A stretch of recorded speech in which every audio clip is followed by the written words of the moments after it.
Happy Sabbath. I've spoken 5 times already doing that, and every time I watch that video, I start crying. Alright. Now, most of you who, I'm pretty sure everyone here has been to high school, and we all dread our junior year, but for me, my sophomore year was the hardest year for me because, as you saw in the video, I got really sick and I ended up being hospitalized. I was paralyzed from the neck down. I couldn't walk, eat, or even breathe on my own.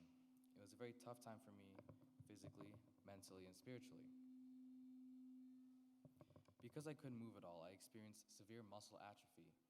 Now, severe muscle atrophy is a rapid degeneration of muscle mass, so that's why I had to go to rehab to relearn how to walk again. So if you look at your bicep or your thigh and just imagine if half of that disappeared, that's what happened to me.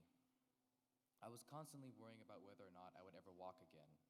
It affected my sleep. I had so much trouble sleeping that I couldn't sleep for 6 days. I said 6 days. The nurses tried to give me sleep medicine, but it was unsuccessful as it gave me horrifying nightmares. There was one night when they gave me some medicine to try to get me to sleep, and instead of sleeping, I started hallucinating, and I was basically having a nightmare while I was awake. I kept telling the nurse to wake me up, but she said, "You're talking to me, you are awake." And I was like, "No, I'm not, I'm asleep, can you please wake me up?" So, as you can probably assume, the nurse was very confused, and I kept persisting and arguing with the nurse, telling her to wake me up, that eventually had to just sedate me and knock me out. Now, being in the hospital wasn't all bad memories. I had a machine after getting the tube out that assisted my breathing, and I remember one night when my uncle was staying over, and he was snoring really bad because the chairs are uncomfortable. Anyways, his snoring was so bad, I told the nurse that he needed the machine, not me. But the worst part of that was when when I had insomnia for the 6 days, all I did for 3 days was just watch the clock until the morning. And then by the fourth day, I realized there's a TV. So I was praying too, but I could have been watching TV instead of watching the clock. It was tough. However, my family had a harder time dealing with it because they're all nurses and doctors, so that meant they understood the most what was happening to me. I remember hearing them talking about my vitals and all the things, and I remember they tried talking in Tagalog, but I still understood what they were saying. But through God's grace, I was able to relearn how to walk again. Essentially, I was given a second chance at life. Now, most of you must be thinking, wow, God gave him a second chance, his legs back. He must have given thanks and used that opportunity to do the things that to do God's ministry. But no, that is not what I did. Instead, I was wasting the gifts God gave me because when I got better and left the hospital, I had the mentality that I didn't need God. I felt as if I could live without him. I blamed God for what had happened to me. So when he healed me, I was like, well, gee, thanks, God. Maybe you could have healed me earlier since you're the one who did this to me. Now I'm stuck with some chicken legs and my arms are really lanky now. So instead of giving thanks for my legs back, thanks for my healing, I took that opportunity to do the things that I wanted, not the things God wanted for me or had planned. I stopped going to church as much. I stopped praying. I didn't even touch the Bible. Instead, I hung out with my friends or my older cousins, who some of them at the time were not the best influences on me. Now, as you can see, I wasn't very grateful at the second chance God had given me. A great quote I know on gratitude by John F. Kennedy, former US president from 1961 to 1963, is this: as we express our gratitude, we must never forget that the highest appreciation is not to utter words, but to live by them. Although I had said I was grateful to God, I didn't live as if I was. Now, there is a parable I know that parallels my spiritual journey that I'd like to share. If you'd like to read along with me, it's found in Luke chapter 15, verse 11 to 32. While you look that up, I will tell you what a parable is. A parable is essentially an earthly story with a heavenly meaning. Parables were also a very big tool for Jesus. One third of Jesus' sermons were parables in the first three Gospels. Now, this is how the story goes. Verse 11. There was a man who had 2 sons. The younger one said to his father, 'Father, give me my share of the estate.' So he divided his property between them.